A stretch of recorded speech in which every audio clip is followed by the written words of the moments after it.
ನಮಸ್ಕಾರ ಸ್ನೇಹಿತರೆ. ಇಂದು ನಾನು ವಿಶ್ವದ ಮೈಲಿಗಲ್ಲು ಸ್ಥಾಪಿಸಿರುವಂತಹ ಭಾರತೀಯರು ಎಂಬ ಮಹತ್ವದ ವಿಷಯದ ಮೇಲೆ ಮಾತನಾಡಲಿದ್ದೇನೆ. ನಮ್ಮ ಭಾರತವು ಐತಿಹಾಸಿಕವಾಗಿ ಅನೇಕ ಮಹಾನ್ ವಿಜ್ಞಾನಿಗಳನ್ನು, ತಂತ್ರಜ್ಞರನ್ನು, ಸಾಹಿತಿಗಳನ್ನು, ಕ್ರೀಡಾಪಟುಗಳನ್ನು ಮತ್ತು ಸಾಹಸಿಗಳನ್ನು ನೀಡಿದಂತಹ ದೇಶ. ಅವರು ವಿಶ್ವದ ಎದುರಿನಲ್ಲಿ ನಮ್ಮ ಹೆಮ್ಮೆಯಾಗಿದ್ದಾರೆ. ನಮಗೆಲ್ಲರಿಗೆ ಗೊತ್ತಿರುವ ಮಹಾತ್ಮ ಗಾಂಧೀಜಿ, ಜವಾಹರ್ಲಾಲ್ ನೆಹರು ಅವರ ನೇತೃತ್ವದ ಸ್ವಾತಂತ್ರ್ಯದ ಹೋರಾಟವು ಜಗತ್ತಿಗೆ ಶಾಂತಿ ಮತ್ತು ಅಹಿಂಸೆಯ ಪಾಠವನ್ನೇ ಕಲಿಸಿದೆ.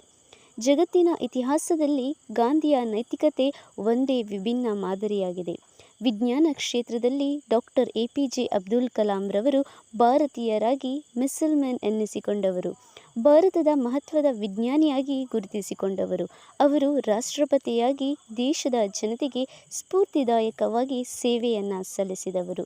ಶಾಸ್ತ್ರೀಯ ಸಂಗೀತದಲ್ಲಿ ರಾಮಕೃಷ್ಣ ಹಾಗೂ ಮಹಾನಾಯಕಿ ಲತಾ ಮಂಗೇಶ್ಕರ್ ಅವರು ಭಾರತೀಯ ಸಂಗೀತದ ಕಲೆಗೂ ತನ್ನದೇ ಆದ ಹೆಸರನ್ನು ಮಾಡಿದರು.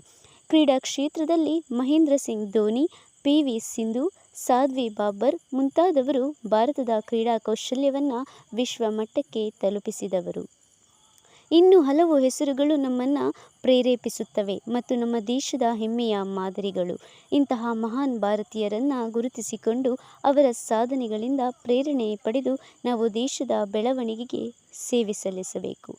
ನಮ್ಮ ದೇಶವು ಜಗತ್ತಿನ ಮಾನವೀಯತೆ ಮತ್ತು ತಂತ್ರಜ್ಞಾನ ಕ್ಷೇತ್ರದಲ್ಲಿ ಅಗ್ರಗಣ್ಯ ಸ್ಥಾನವನ್ನು ಪಡೆಯಲು ಪ್ರತಿಯೊಬ್ಬ ಭಾರತೀಯ ತನ್ನ ಸದುಪಯೋಗದಿಂದ ಕೊಡುಗೆಯನ್ನು ನೀಡಬೇಕು ಅಂತ ಹೇಳುತ್ತಾ ನನ್ನ ಮಾತಿಗೆ ಪೂರ್ಣ ವಿರಾಮವನ್ನು ಇಡ್ತಾ ಇದ್ದೇನೆ. ಧನ್ಯವಾದಗಳು.